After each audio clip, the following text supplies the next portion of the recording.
உனக்கு என்னடாச்சு? அந்த தர்மராஜ பார்த்த உடனே ஏன் இப்படி வெறித்தனமா ஆவேசப்பட்ட? இந்த தர்மராஜ் இன்னைக்கு மட்டும் என் வாழ்க்கையில குறுக்க வரலடா. நான் 7 வயசா இருக்கும் போதே என் குடும்பத்தை அழிச்சு என் நெஞ்சில நெருப்ப வச்சவன்டா. இவனை தேடித்தான அலைஞ்சுகிட்டு இருந்தேன்.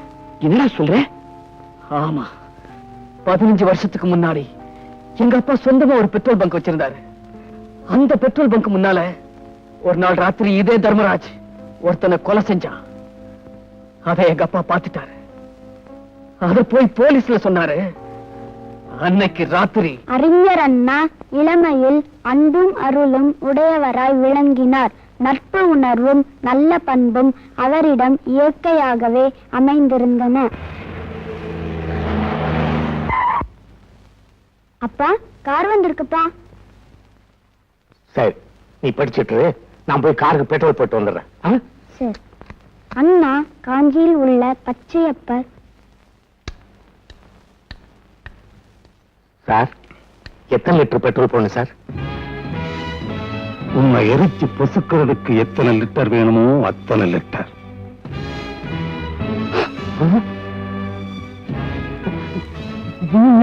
நான் செஞ்ச கொலையை பார்த்தது தப்பு. அத போய் போலீஸ்ல சொன்னையே அதை விட தப்பு. நாளைக்கு கோர்ட்ல போய் சாட்சி சொல்ல போறையே, அது மன்னிக்க முடியாத தப்பு. நீ கோர்ட்டுக்கு வந்தா நான் கூண்டுக்கு போகணும். நீ மேல போயிட்டா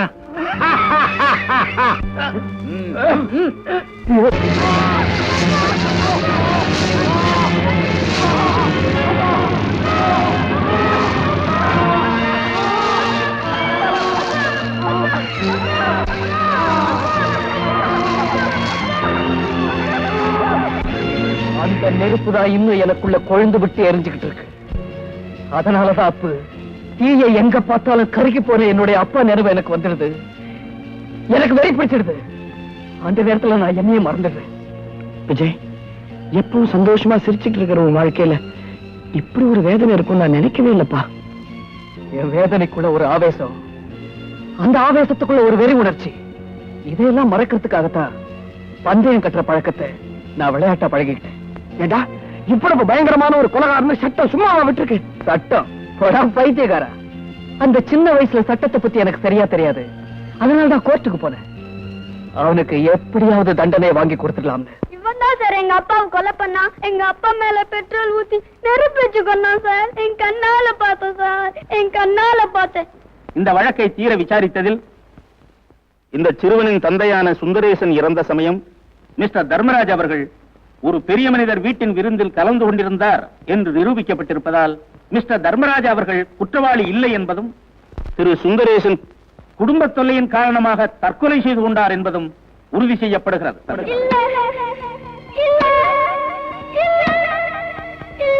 அன்னைக்கு சட்டம் அவனை விட்டுடுச்சு. ஆனா இன்னைக்கு நான் அவனை விட போறதில்ல. அப்போ எங்க அப்பாவை எங்க கொலை செஞ்சானோ அங்கேயே, எப்படி கொலை செஞ்சானோ அப்படியே அவனை கொலை செஞ்சு வெறிய நான் தீர்த்துக்க போறேன். விஜய், அவசரப்படாது. நீ கொலைகாரம் இல்லைங்கிறத நிரூபிக்கணும்னா அந்த தர்மராஜ பிடிச்ச கோர்ட்ல நிறுத்தி ஆகணும். அதை விட்டுட்டு அவனை கொலை செஞ்சிட்டீங்கன்னா வாழ்நாள் பூரா நீ குற்றவாளியாவே இருக்கணும். அப்புறம் உன் தங்கச்சி கல்யாணம் நடக்க போறதில்ல, உங்க அம்மா ஆசையை நிறைவேற போறதில்ல. நான் பைத்தியக்காரன் இல்லடா. அவனை பிடிச்சு சட்டத்துக்கு முன்னால நிறுத்தி நான் நிரபராதி நிரூபிச்சு என் தங்கச்சி கல்யாணத்தை நடத்துவேன். அதுக்கு பிறகு என் கையாலே அவனை பழி வாங்குவேன். இது ரெண்டையும் நீ எப்படா செய்ய போற? புத்திசாலிக்கு ஆயுதம் தேவையில்லடா. அவன் கையில சட்ட புத்தகம் இருந்தாலே போதும். சார், ரூம் நம்பர் 108 கீ கொடுங்க சார். இந்தாங்க. தேங்க்யூ. Room number 108.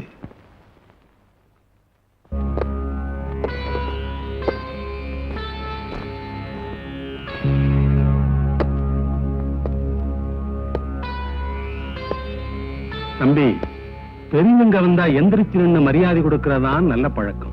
உண்மையா இல்லையா? உங்களை பெரியவங்கன்னு நினைச்சா தானே. பொடிப்பயனி, ஒரு கதை சொல்றேன் கேளு. சின்னதா ஒரு மாறு வேஷம் போட்டுக்கிட்டு என் ஹோட்டலுக்கே வந்து என் முன்னாலே டான்ஸ் ஆடினா அடையாளம் தெரிஞ்சுக்காம இருக்கிறதுக்கு நான் இந்த காலத்து வில்லன் அல்ல. உண்மையா இல்லையா? பில்டப் வேண்டாம், விஷயத்துக்கு வாங்க. கையிலே மண்ணுப்படாம கொலை செய்யறதுக்கு புத்திசாலித்தனம் வேணும். உண்மையா இல்லையா? அத பத்தி எனக்கு தெரியாது. சரி, இப்ப தெரிஞ்சுக்க. அந்த ராமானுஜத்தை கொலை செய்தது யாரு யாருன்னு தேடிக்கிட்டு அலைஞ்சையே, அந்த கொலைகாரன் நான் தான். நான் செஞ்ச கொலை குத்தம் உண்மையில வந்துருச்சு. இப்ப நான் நினைச்சா உன்னை கொலை செய்து இங்கேயே பதைச்சிட முடியும். ஆனால் அது முட்டாள்தனம். ஏன்னா இன்னும் கொஞ்ச நேரத்துல போலீஸ் இங்கே வரப்போறாங்க. உன்னை இழுத்துக்கிட்டு போய் கோர்ட்டிலே நிறுத்துவாங்க. நீதான் கொலை செஞ்சேன்னு உன்னை தூக்கிலே ஏத்துவாங்க. உண்மையா இல்லையா தம்பி? இதையெல்லாம் நீ போய் போலீஸ்ல சொன்னா அவங்க நம்ப மாட்டாங்க. ஏன்னா அவங்களுக்கு தகுந்த ஆதாரம் வேணும். தம்பி, சட்டத்திலே மாட்டாம கொலை செய்யறதுல தமிழ்நாட்டுல நான் தான் தலைவர்னு என் தொண்டர்கள்லாம் நம்பிக்கிட்டு இருக்காங்க தம்பி.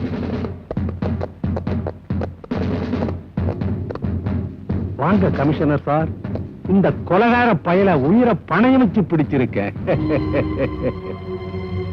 தம்பி, என்ன நடிப்பாப்பா?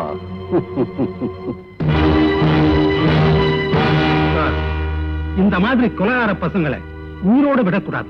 நாடே கெட்டு போகும். இழுத்துட்டு போங்க சார். சார், நான் சொல்றத கொஞ்சம் கேளுங்க. எனக்கு ஒண்ணும் தெரியாது சார். ராமானுஜத்தை கொலை பண்ணது இவர்தான் சார். சத்தியமா சொல்றேன் சார், இவர்தான். கொலை செஞ்சுட்டு ஜெயில இருந்து தப்பிச்சு தலைமறைவா இருக்கிற நீ இவரை பத்தி சொல்றியா? இன்ஸ்பெக்டர், அரசு. ஓகே சார், நான் என்ன சொன்னாலும் இப்போ உங்களுக்கு புரியாது. கொஞ்சம் பொறுங்க சார். அப்ப என் சாட்சி அவங்க நம்ப மாட்டேங்கிறாங்க. நீயாவது வந்து சாட்சி சொல்ற. சொல்றது என்ன? புடிச்சதையே காட்டுறேன்.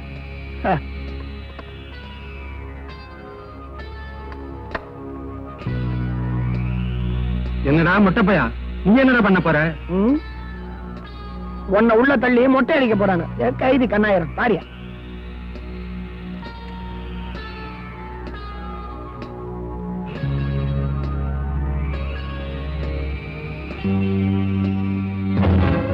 தம்பி, பெரியவங்க வந்தா எந்திரிச்சு நின்று மரியாதை கொடுக்கறதா நல்ல பழக்கம். உண்மையா இல்லையா? உங்களை பெரியவங்க நினைச்சா தானே. கொடி பயன், ஒரு கதை சொல்றேன் கேளு. சின்னதா ஒரு மாறு வேஷம் போட்டுக்கிட்டு ஏன் ஹோட்டலுக்கே வந்து என் முன்னாலே டான்ஸ் ஆடினா அடையாளம் தெரிஞ்சுக்காம இருக்கிறதுக்கு நான் இந்த காலத்து வில்லன் அல்ல. உண்மையா இல்லையா? பில்டப் வேண்டாம், விஷயத்துக்கு வாங்க. கையிலே மண்ணுப்படாம கொலை செய்யறதுக்கு புத்திசாலித்தனம் வேணும். உண்மையா இல்லையா? அத பத்தி எனக்கு தெரியாது. சரி, இப்ப தெரிஞ்சுக்க. அந்த ராமானுஜத்தை கொலை செய்தது யாரு யாருன்னு தேடிக்கிட்டு அலைஞ்சையே, அந்த கொலைகாரன் நான் தான். டிவியை சுட்டு பிரயோஜனம் இல்ல சார். நீங்க சொன்னதெல்லாம் அந்த கேசட்ல இருக்கு.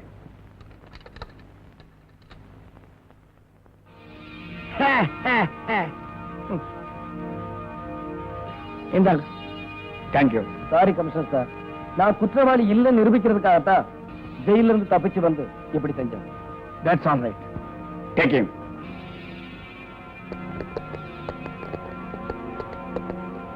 Thank you, my boy. தேங்க்ஸ்க்கு இந்த குத்தா?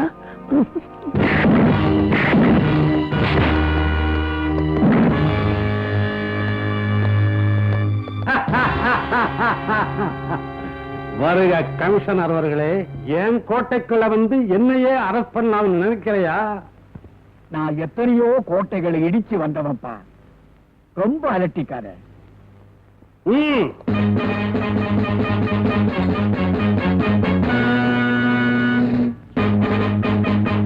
ரொம்ப காலத்துக்கு பிறகு நாம 2 பேரும் சந்திக்கிறோம். ஒரு வீர விளையாட்டு விளையாடலாமா?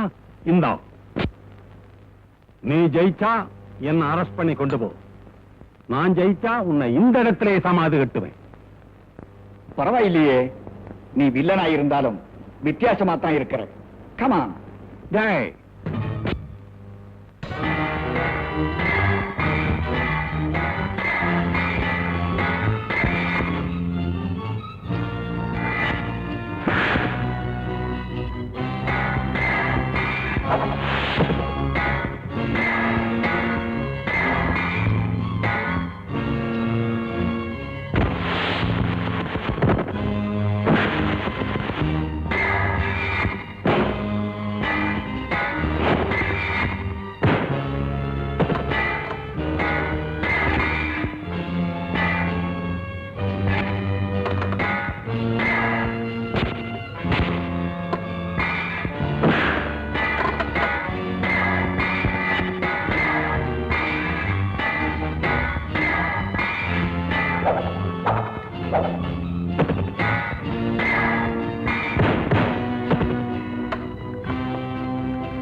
வீர விளையாட்டு போதும்னு நினைக்கிறேன். கோர்ட்டுக்கு போலாமா?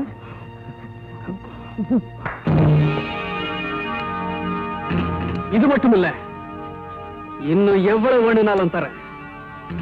அந்த விஜய எங்க பார்த்தாலும் சரி, அங்கேயே கொன்னுட்டு வாங்க. Kill him at once! Kill him! சாப்பிடுங்க சாப்பிடுங்க. என் கல்யாணத்தன்னைக்கு சாப்பிட்டது, அதுக்கப்புறம் பொண்டாட்டிய வாயிலே வைக்க விட மாட்டேங்க. கேட்கையா, எனக்கு சுகர் கம்ப்ளைண்ட் ஆச்சா, அதனால வாயிலே வைக்க விட மாட்டேங்க.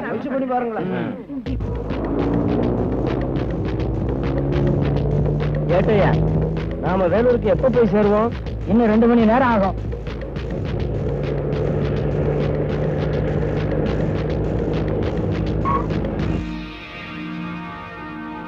கேட்டு நடு ரோட்ல ஏதோ டெட் பாடி கிடக்கு, இறங்கி பாரு.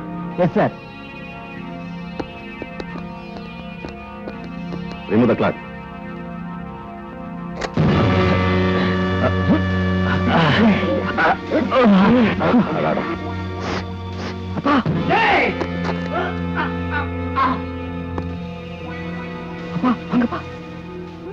பலேடா அருண், அப்பனுக்கு பிள்ளை தப்பாம பிறந்திருக்கு. உண்மையா இல்லையா? ஐயோ, இப்ப போய் போர் அடிக்கிறீங்க. சீக்கிரம் வாங்கப்பா, வாங்க. தம்பி, தேவகோட்டை நல்ல ஊர் தான். அந்த தேவகோட்டை பேரை சொல்லி நான் பெரிய தப்பு பண்ணிட்டேன். எல்லாத்துக்கும் மன்னிச்சுக்குங்க. இவதான் எல்லா காரணம். ஆமா, எல்லாத்துக்கும் என்னையே குத்துங்க. உன்னை குத்தாம வேற யாரடி குத்த சொல்ற? தம்பி, நான் அப்பவே சொல்லல. சொல்லவே இல்லையா? அது இல்லைங்க. ஒரு விவசாய கட்ட ஆளியா? எந்த இடத்துல எதை சொல்றதுனே ஒண்ணு தெரியல. தம்பி, நீங்க தப்பா நினைக்காதீங்க. அன்னைக்கு நடந்த சம்பவத்துக்கு மன்னிச்சுக்கணும்.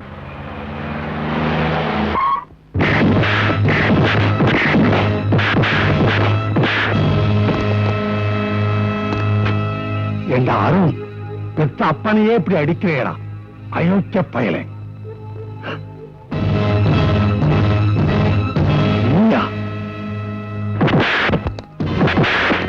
வாங்க வாங்க. ஹலோ, என்ன சார் நீங்களும் லேட்டா வரீங்க? என்னப்பா பண்றது?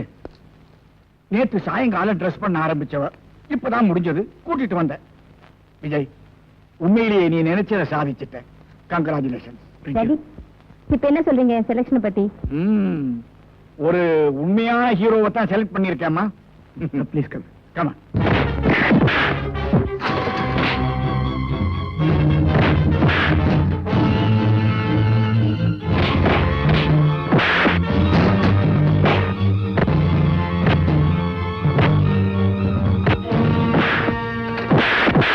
வாங்க வாங்க. Mister Chandrasekhar. Hello sir. Meet mister Vijay. My would be son-in-law. I know him. அந்த கேஸ்ல பெரிய சாதனை புரிஞ்சிருக்காரு மிஸ்டர் சந்திரசேகர். இந்த மாதிரி மாப்பிள்ளை கிடைக்கிறதுக்கு நீங்க கொடுத்து வச்சிருக்கணும். Thank you sir. கங்க்ராச்சுலேஷன்ஸ். வாங்க வாங்க. Best of luck young man. Thank you sir.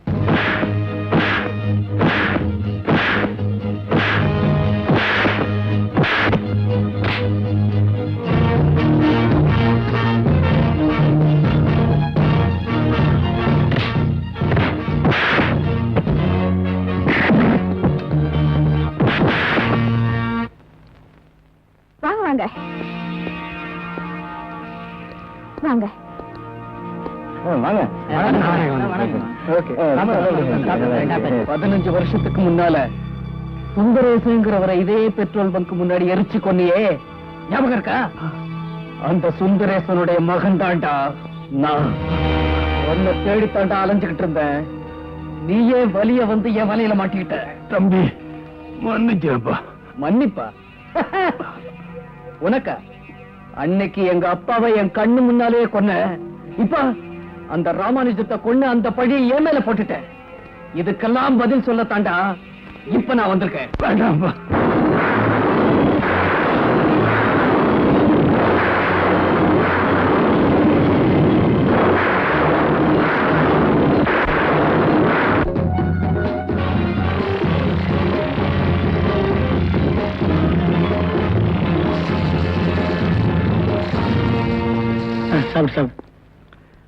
Mister Vijay, மணி 10 காலாச்சு. நான் வரட்டுமா? ஓகே, வாங்க. தேங்க்யூ.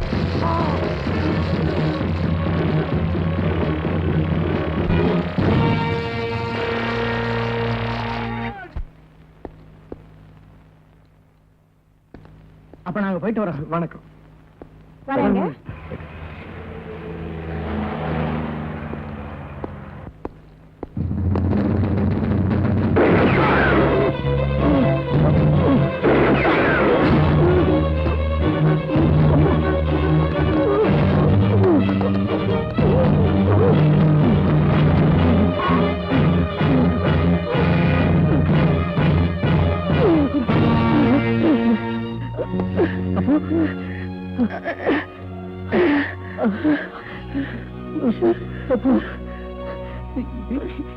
என்னாச்சு? அது இருக்கட்டும். நீ போன காரியம் என்னாச்சு? அவனை கொண்டுட்டியா? கொண்டுட்டா. உனக்கு என்னாச்சு? நானு உன்ன மாதிரி ரொம்ப தத்ரூபமா நடிச்சிட்டேன் போல இருக்கு. அதான் நீன்னு நினைச்சு என்ன ஷூட் பண்ணிட்டாங்க. அப்போ வருத்தப்படாதா? என்னால தானே உனக்கு எவ்வளவு கஷ்டமோ நான் தான் உனக்கான உயிரையும் கொடுக்க தயார்னு சொன்னேனே. ஆண்டவனே எனக்கு அந்த சந்தர்ப்பத்தை கொடுத்துட்டாரு. அப்போ அப்போ அப்போ அப்போ அப்போ அப்போ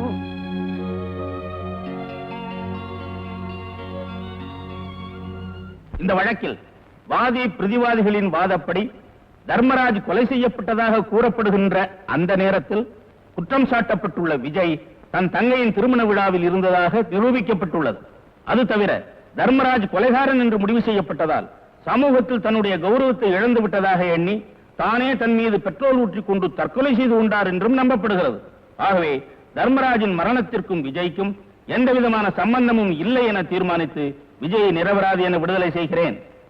இந்த கோர்ட்ல இருக்கிற சட்ட வல்லுநர்களுக்கும் மேதாவிகளுக்கும் ஒரு உண்மையை சொல்றேன். அந்த தர்மராஜ கொலை செஞ்சது நான் தான். இவரான உங்களுக்கு ஞாபகம் இருக்கா? 15 வருஷத்துக்கு முன்னாடி இதே தர்மராஜ் எங்க அப்பாவை நெருப்பு வச்சு கொளுத்தி சாகடிச்சா. அதுக்கு நியாயம் கேட்டு இதே கோர்ட்ல உங்க முன்னாடியே நான் கத்துனேன், கதறினேன். அப்ப நீங்க சொன்ன தீர்ப்பு நினைவிருக்கா? இவரான சட்டம் ஒரு இருட்டறைன்னு அறிஞர் அண்ணா சொன்னது உண்மையாயிடுச்சு.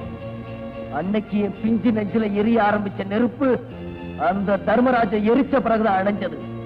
என்ன மாதிரி உருவத்துல என் ஃப்ரெண்டை என் தங்கச்சி கல்யாணத்துல வச்சுட்டு அவனை பழி வாங்கினேன். உங்களுக்கு தேவை சாட்சி தானே? அந்த சாட்சிப்படி நீங்க தீர்ப்பு சொல்லிட்டீங்க. இவரான உங்க தீர்ப்புப்படி நான் இப்ப நிரபராதி. நான் ஆசைப்பட்டா இந்த சமுதாயத்துல சந்தோஷமா சுதந்திரமா வாழ முடியும். But I have my own conscious. I have my own court. ஒவ்வொரு மனிதனுக்கும் அவனுக்குள்ள ஒரு கோர்ட் இருக்கு. அது இங்க இங்க. அதனாலதான் நானே ஒத்துக்கிட்டேன். எனக்கு இந்த நீதிமன்றம் என்ன தண்டனை கொடுத்தாலும் அதை நான் ஏத்துக்க தயாரா இருக்கேன். என்னுடைய இத்தனை வருஷ சர்வீஸ்ல இப்படி ஒரு வழக்கை நான் சந்திச்சதே இல்லை. சாதாரணமா சில வழக்குகள்ல நாம குற்றவாளியின் தீர்ப்பு சொன்னா இல்ல நான் நிரபராதி நிரபராதின்னு கத்தித்தான் கேட்டிருக்கேன். ஆனா இப்போ நீ ஒரு நிரபராதின்னு தீர்ப்பு சொன்னா இல்ல நான் ஒரு குற்றவாளி குற்றவாளின்னு ஒத்துக்கிற ஒரு நல்ல இதயத்தை இன்னைக்குத்தான் பாக்குறேன். தன் தவிர தானே ஒத்துக்கிட்ட அவருடைய மனிதாபிமானத்தை நினைச்சு நான் ரொம்ப ஆச்சரியப்படுறேன், ஆனந்தப்படுறேன். எனவே இந்த வழக்கை மேல் கோர்ட்டுக்கு அனுப்பி இவருக்கு தண்டனையை குறைக்க வேண்டும் என்று சிபாரிசு செய்கிறேன்.